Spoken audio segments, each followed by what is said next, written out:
Tyler. Can you kind of just take us through what you guys saw on film this morning, especially from the offense, and what maybe stood out as things you did well, and what you definitely identified as areas that need to be better?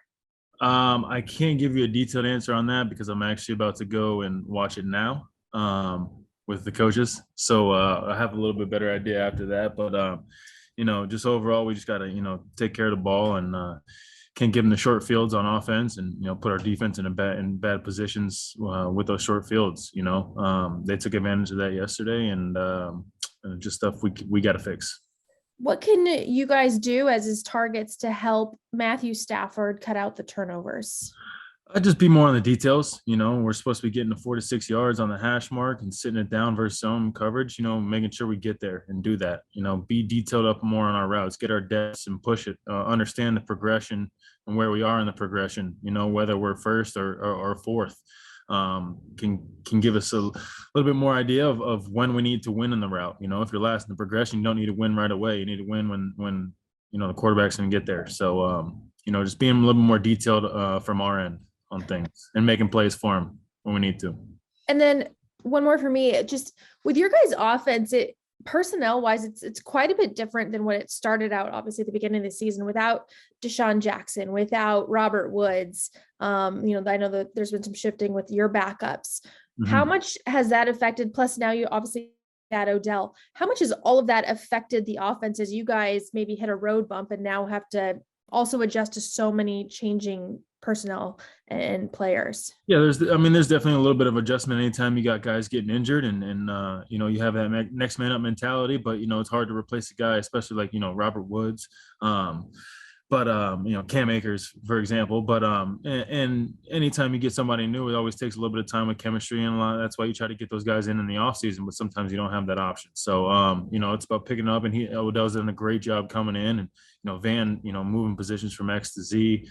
He's also done a great job picking that stuff up because it's not easy, and there's a lot of stuff going on in this offense. So it's about detailing some of that stuff up, and hopefully with the more rest we get and the more time we get together, some of that stuff will gel and it'll be a little bit more seamless. So thanks, Tyler. Thank you.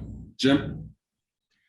Yeah, one of the things I was going to ask is, with Woods' absence specifically, how that's affected the offense and how things have had to change with him out.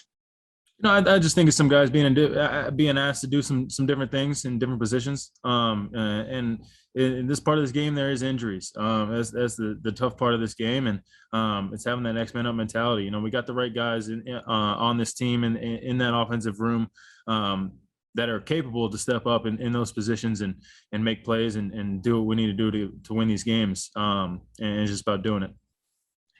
And I know nobody's 100% physically at this point of the year, but and there's all the speculation about, is Stafford healthy? Is he hurting? What have you? I mean, what are you seeing from your end? The dude's a gamer, man. He's one of the toughest dudes that I've seen. He's healthy from what I know. But he's one of the toughest guys that I've seen play that quarterback position, taking some of those injuries and some of the stuff that guys would, say, I'm going to take the day off and practice and stuff like that. But he's out there working through it, and it's football. It's part of it. Everyone's going to be a little bit injured, a little bit hurt. And it's about pushing through it and doing it. But yeah, he's healthy. He's fine. Thanks. Dan. Hey, Tyler. It's been a while since you guys have lost 3 in a row like this. Just, what's Sean's sort of mindset and message, and when you guys haven't been through this in a while? It's just about going. It's the same thing as it is after any other loss. It's about going back to work, finding out what we need to do to fix it, and attacking it that way. Putting your head back down and going back to work and seeing how we can fix and some of these mistakes that we're making and do what we need to do to get back in the win column.